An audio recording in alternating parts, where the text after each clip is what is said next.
जून 1984 से कुछ दिन पहले पंजाब की एक शांत रात में एक खुफिया वायरलेस मैसेज दिल्ली की ओर भेजा गया।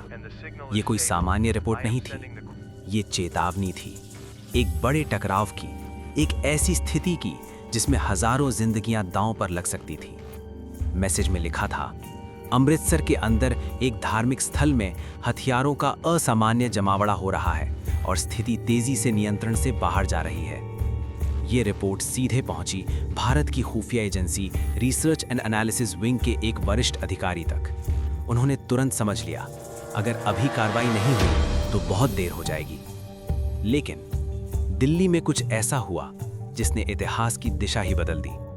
फैसला टल गया और यहीं से शुरू होती है एक ऐसी कहानी जो आज भी सवालों से घिरी हुई है। 1970 के दशक के अंत और 1980 के दशक की शुरुआत में पंजाब एक गहरे सामाजिक और राजनीतिक परिवर्तन से गुजर रहा था। हरित क्रांति ने खेतों को सोना दिया था, लेकिन समाज के भीतर एक अजीब सी बेचैनी भी पैदा कर दी थी। युवा जो कभी खेती या पारंपरिक कामों में लगे रहते थे, अब खुद को एक नई पहचान की तलाश में पा रहे थे।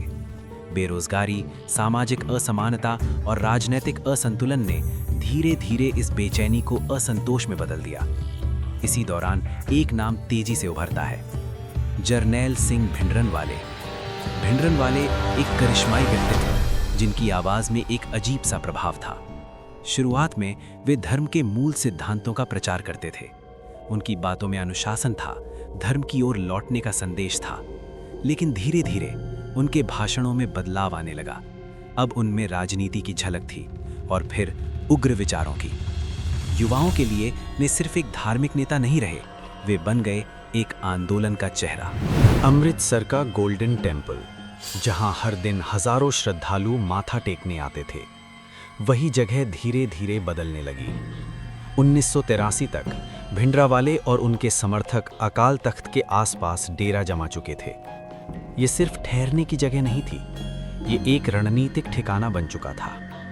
खुफिया एजेंसियों को मिलने वाली रिपोर्ट्स में कहा गया कि मंदिर के परिसर के अंदर भारी मात्रा में हथियार पहुंचाए जा रहे हैं, राइफल्स, गोला बारूद, यहां तक कि आधुनिक हथियार भी। सिर्फ हथियार ही नहीं, मंदिर के अंदर बंकर बनाए जा रहे थे, दीवारों को मजबूत किया जा रहा था और लड़ाकों को ट्रेनिंग दी जा रही थी। ये सब कुछ धीरे धीरे लेकिन बहुत व्यवस्थित तरीके से हो रहा था। रॉ और अन्य खुफिया एजेंसियों ने बार बार दिल्ली को चेतावनी दी, लेकिन हर चेतावनी के साथ एक डर भी जुड़ा था। ये कोई साधारण जगह नहीं थी, ये सिख धर्म का सबसे पवित्र स्थल था। किसी भी प्रकार की कार्रवाई सिर्फ सुरक्षा का मुद्दा नहीं थी, ये धार्मिक भावनाओं से भी जुड़ी हुई थी। रॉ के उस वरिष्ठ अधिकारी ने एक दिन अपने सहयोगियों से कहा, अगर हमने अभी नहीं सोचा तो हमें बाद में पछताना पड़ेगा। उन्होंने एक विस्तृत रिपोर्ट तैयार की। इस रिपोर्ट में सिर्फ खतरे का जिक्र नहीं था, बल्कि समाधान भी सुझाए गए थे। उन्होंने लिखा, पहले बातचीत की जाए, फिर धीरे धीरे दबाव बनाया जाए और सबसे जरूरी, निर्दोष लोगों को सुरक्षित बाहर निकाला जाए। रिपोर्ट दिल्ली भेज दी गई। दिल्ली, जहां फैसले होते हैं और जहां कभी-कभी फैसले टल भी जाते हैं। फाइलें एक टेबल से दूसरी टेबल तक घूमती रहीं, मीटिंग्स हुई, चर्चाएं हुई, लेकिन कोई अंतिम निर्णय नहीं लिया गया। तत्कालीन प्रधानमंत्री इंदिरा गांधी एक बेहद जटिल स्थिति में थी। उनके सामने दो रास्ते थे, पहला तुरंत कार्यवाही करना, दूसरा और समय लेना। लेकिन समय अब उनके पक्ष में नहीं था। मई 1984 तक पंजाब की स्थिति और बिगड़ चुकी थी। हत्या, धमकियां, हमले, ये सब अब आम हो गया था। लोग डर में जी रहे थे। ट्रेन में सफर करना, बस में बैठना, हर चीज जोखिम भरी लगने लगी थी। इसी दौरान कुछ और खुफिया रिपोर्ट्स आईं। इनमें कहा गया कि अगर जल्द ही कोई कदम नहीं उठाया गया तो स्थिति एक खुले विद्रोह में बदल सकती है। अब सरकार के पास विकल्प बहुत सीमित रह गए थे और फिर जून 1984 में एक फैसला लिया गया, ऑपरेशन ब्लू स्टार। 3 जून 1984 अमृतसर को पूरी तरह से सील कर दिया गया।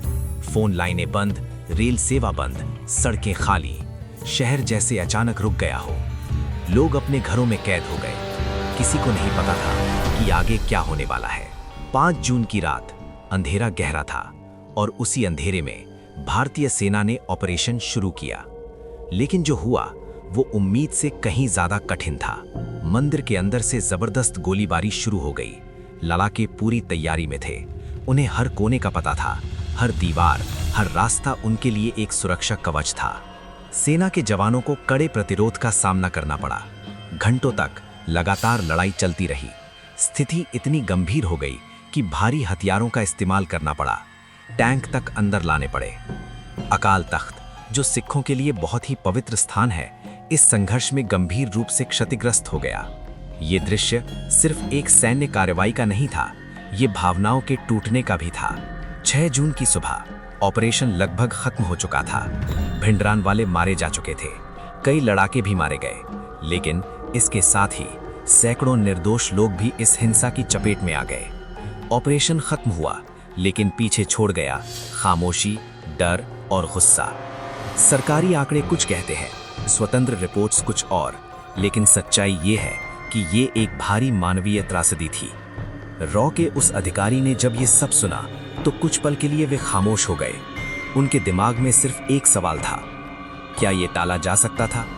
अगर उनकी चेतावनी समय पर सुनी जाती, अगर पहले बातचीत होती, अगर लोगों को बाहर निकाला जाता, तो क्या इतनी जानें बच सकती थीं?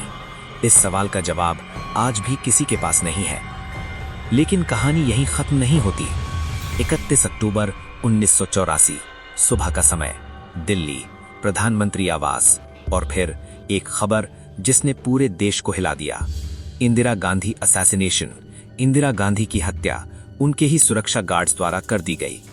ये सिर्फ एक हत्या नहीं थी, ये एक प्रतिक्रिया थी, एक बदले की आग जो ऑपरेशन ब्लू स्टार के बाद भड़क चुकी थी।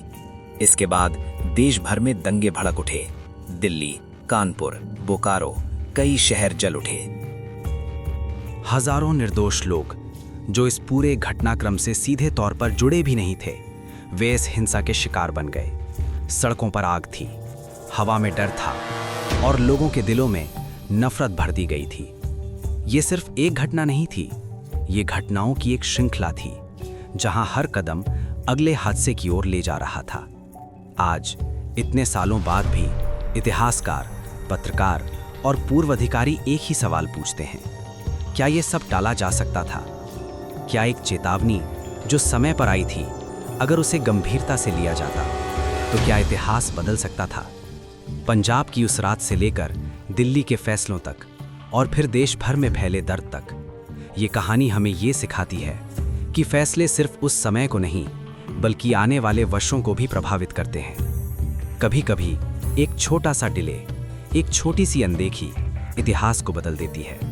और 1984 की ये कहानी आज भी हमें यही याद दिलाती है कि समय पर लिया गया फैसला कभी कभी हजारों जिंदगियां बचा सकता है, और टला हुआ फैसला उन्हें हमेशा के लिए खो सकता है।